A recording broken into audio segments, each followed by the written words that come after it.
नमस्कार पालकांनो, मी शिवन्या आणि माझ्या यूट्यूब चॅनलमध्ये तुमच्या सगळ्यांचं खूप खूप स्वागत आहे. थंबनेलवरून तुम्हाला आजचा टॉपिक तर समजलाच असेल. मुलांचा हट्टीपणा खरं तर हे पालकांसाठी मोठं आव्हानच आहे, नाही का? पण विचार करा, याच आव्हानाला आपण आपलं नातं मुलांशी घट्ट करण्याची संधी म्हणून जर पाहिलं, तर खूपच छान होईल, बरोबर की नाही? चला तर मग आज आपण हेच समजून घेऊया. मला खात्री आहे ही भावना जवळजवळ प्रत्येक पालकांनीच अनुभवलेली असेल. मॉलमध्ये किंवा पाहुण्यांसमोर होणारी ती निराशा, ती हतबलता किती त्रासदायक असते, नाही का? पण थांबा, आपण ना आता याकडे एका वेगळ्या नजरेने बघूयात. मुलांचा हट्ट ही एक फक्त वाईट सवय आहे का? की त्यांच्या मनातून आलेली एक हाक आहे? एक अशी हाक जी आपल्याला ऐकायची आहे आणि समजून सुद्धा घ्यायची आहे. तर मग आज आपण काय करणार आहोत? आज आपण मुलांच्या हट्टीपणामागचा खरा अर्थ शोधणार आहोत आणि पालक म्हणून आपल्याकडून सुद्धा नकळत होणाऱ्या 5 मोठ्या चुका आणि त्या चुकांवरचे 5 प्रभावी उपाय, ज्याला आपण ब्रह्मास्त्र असं म्हणूया. आज आपण तेच पाहणार आहोत. बघा, मुलांच्या प्रत्येक हट्टामागे ना एक लपलेला मेसेज असतो. जरा विचार करा, जेव्हा मुलांना वाटतं त्यांचं कुणी ऐकतच नाहीये, तेव्हा ते काय करतील? साहजिकच आहे, ते आपलं लक्ष वेधून घेण्यासाठी अजून जोरात ओरडतील. त्यांचा हट्ट म्हणजे दुसरं तिसरं काही नसून त्यांच्या मनातला तोच आवाज आहे, जो ऐकला जात नाहीये. चला तर मग सुरुवात करूया आपल्या पहिल्या चुकीपासून. हो, आपल्या पहिल्या चुकीपासून.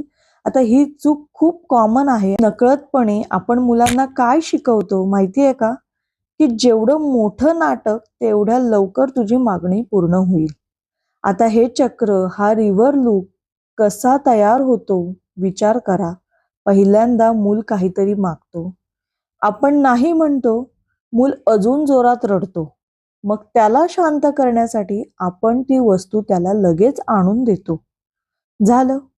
पुढच्या वेळेस ते अजून जास्त रडतं, जमिनीवर लोळायला लागतं, 4 लोकांमध्ये आपल्याला लाज वाटायला लागते आणि आपण पुन्हा हार मानून म्हणजेच नकळतपणे आपणच त्यांना शिकवत जातो, की बाबा जेवढा मोठा नाटक तेवढं लवकर बक्षीस. तर मग आपलं पहिलं ब्रह्मास्त्र काय? तर हे चक्र तोडणं. मुलांनी कितीही आरडाओरडा केला, कितीही तमाशा केला तरी आपण शांत राहायचं आणि आपण आपल्या मतावर ठाम राहायचं. चुकीच्या मागणी पुढे अजिबात झुकायचं नाही. आणि हो, एकदा का हे वादळ शांत झालं की त्याला प्रेमाने जवळ घ्या.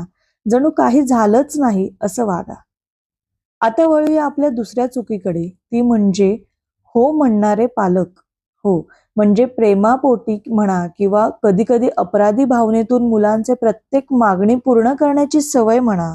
एक गोष्ट लक्षात ठेवायला हवी, मुलांना नाही ऐकण्याची सवय लावणं हे त्यांच्याच भविष्यासाठी खूप महत्वाचं ठरणार आहे. कारण ज्या मुलांना लहानपणी कधीच नकार ऐकण्याची सवय लागत नाही ना, त्या मुलांना मोठं होऊन अपयश पचवणं अक्षरशः अशक्य होऊन बसतं. म्हणूनच आपलं दुसरं ब्रह्मास्त्र आहे, योग्य वेळी योग्य त्या पद्धतीने नाही म्हणायला शिकवणं.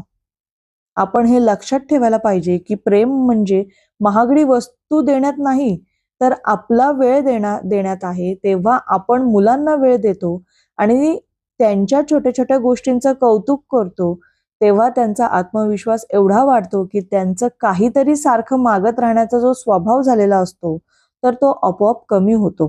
तिसरी चूक ही तर आजकाल खूपच कॉमन झाली आहे. ती म्हणजे आपल्या मुलांसोबतच्या नात्याला एका बिझनेस डील सारखं बनवणं. म्हणजे कसं? तू अभ्यास केलास तर तुला आईस्क्रीम देईन. तू शांत बसलास तर तुला मोबाईल देईन. तू हे कर मग मी ते देईन. यामुळे नात्यातला तो सहजपणा, ते प्रेम कुठेतरी हरवून जात आहे. आणि मग मुलं प्रत्येक गोष्टीसाठी परताव्याची अपेक्षा करायला शिकतात. बरोबर? नातं नाही तर हा एक व्यवहार झाला आहे. यावरचा उपाय तर इतका साधा आणि सुंदर आहे. त्यांना अधूनमधून विनाकारण छोटे-छोटे सरप्राईज द्या. अगदी एक छोटीशी नवीन पेन्सिल सुद्धा दिली तरी चालेल. किंवा डब्यामध्ये प्रेमाने ठेवलेली एक छोटीशी चिठ्ठी असेल. याने त्यांना कळतं, की आपलं प्रेम कोणत्याही अटीवर अवलंबून नाही. ते आपलं मूल आहे, यापेक्षा काय कारण मोठं असणार आहे. बरोबर की नाही? आता येऊया चौथ्या चुकीकडे. ही एक अशी चूक आहे जी मुलांच्या मनावर खूप खोलवर परिणाम करते. ती म्हणजे 4 लोकांसमोर त्यांच्यावर टीका करणे किंवा त्यांचा अपमान करणे. जेव्हा आपण नातेवाईक किंवा आपल्या मित्रांसमोर त्यांना ओरडतो, तेव्हा मुलांच्या मनात आपल्याबद्दल प्रेम नाही, तर विद्रोह तयार होतो.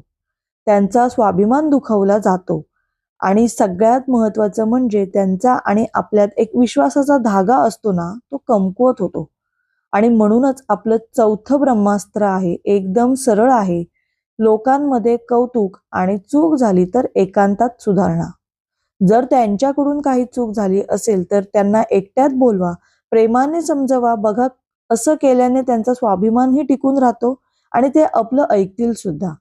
आता आपली शेवटची म्हणजे 5वी चूक म्हणजे हट्टीपणाला आणखीन कडक शिक्षेने दाबून टाकण्याचा प्रयत्न करणं. ते कसं? तर जास्त हट्टीपणा करतोस तू, थांब तुला जास्त शिक्षा देतो, असा विचार करणं. पण खरं तर अनेकदा हट्टीपणा म्हणजे दुसरं काही नसून चुकीच्या ठिकाणी वापरली जाणारी प्रचंड ऊर्जा आणि पॅशन असते. त्याला दाबून टाकण्याऐवजी त्याला योग्य दिशा देणं जास्त गरजेचं आहे. कारण लक्षात ठेवा, जास्त शिक्षा दिल्याने हट्ट कमी होत नाही, उलट तो वाढत जातो.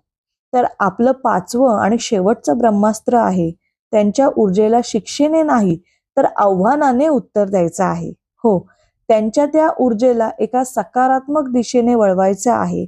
उदाहरणार्थ, मी पैज लावते, पुढच्या 5 मिनिटांमध्ये तू हे सगळं आवरून शकत नाहीस, असं म्हणून तर बघा. त्यांची सगळीची सगळी एनर्जी आहे ती हट्ट करण्याऐवजी हे आव्हान पूर्ण करण्यात लागेल.